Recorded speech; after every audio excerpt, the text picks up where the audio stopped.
Welcome to Nasdaq Trade Talks. I'm Jill Malandrino, Global Markets Reporter at Nasdaq. Joining me is Massud Ghaussy to discuss trends in capital flows and how they relate to investor sentiment with the U.S. national election just halfway through at this point. Massud, it's great to see you again. Welcome to Trade Talks. Thanks for having me on your show, Jill. You got it. And there are many factors at work with investors grappling with so many issues on election day. What are you focused on, and what's the most decisive factor? Yeah, to your point, many factors at play here. The markets are digesting a lot. You had easy money policy, which has been in place since at the very least March. There's the elections today, earnings, the coronavirus, and also the economy. And each one of these components impact obviously sentiment and market direction differently. And in particular, this week we have again elections eyes not only on the presidential election but also the Senate. The Fed is meeting this week, and investor attention is on their approach to asset purchase. Over 100 S&P 500 companies are announcing earnings, so busy on that front. And finally, lockdowns in Europe and restrictions tightening in some of the Northeast states of the United States. And to answer your second part of the question in terms of decisive factor, something that I've been talking about for quite some time now, but it's just the unprecedented level of monetary expansion across the world. And the markets, I feel, is just goal-seeking any narrative to explain the strong rise since March caused by trillions of dollars in central bank liquidity. Now, you spent some time on capital flows in the course of your research. What are you seeing in the equity factor ETF markets? Are there any trends that stand out? Yeah, so tracking the ETF markets, and again, in particular, the equity factors, what it's telling us that in the early days of coronavirus, this was in March when the sell-off happened, and thereafter COVID, big tech and momentum stocks, we started seeing them really rally quite aggressively, and the rest of the market was being pulled by these two type of equity factors. Then we started to see the equity, the recovery plays outperform. And finally, over the last maybe month and a half or so, we're starting to see some mean reversion. And on a quarter-to-date basis, dividend equity factors have been notably outperforming. And as this is because investors are gaining more confidence in the economic recovery. We're seeing some very good numbers on the economic front. If you look at the Citigroup Surprise Index, it's shot up and at historic highs. So the real numbers relative to expectations are much higher.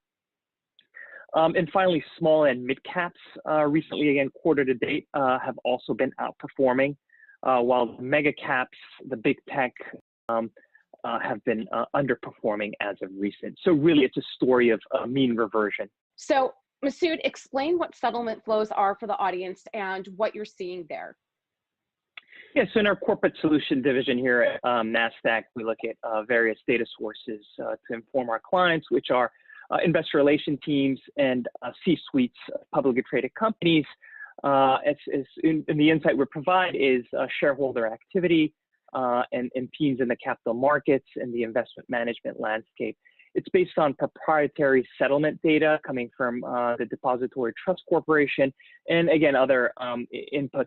And we provide insight not only into buyers and sellers, but also aggregated to provide our clients with trends in the capital markets so that it helps them shape their investor targeting strategy.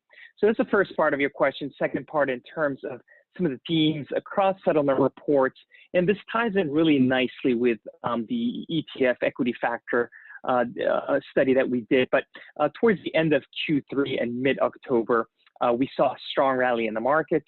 Institutional long-only investors returned to the market quite aggressively. Basically, this underscores the fact that I mentioned earlier, that we're seeing that investors are gaining confidence in the economy and are seeing signs of recovery.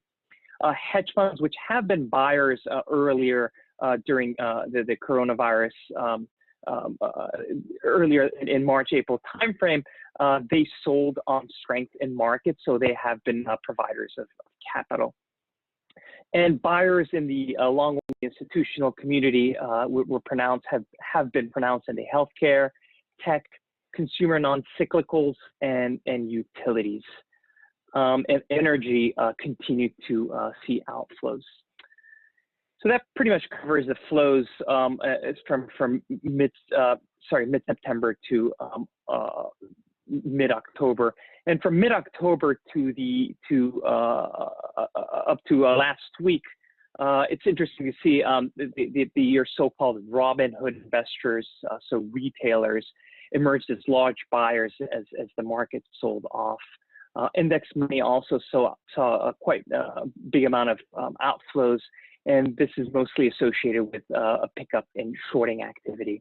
And hedge funds continue to be bearish, and the institutional long-only buying activity slowed. And this is across all sectors. Now, we talk about growth versus value all the time. Are you seeing anything with market cap flows that may signal a rotation?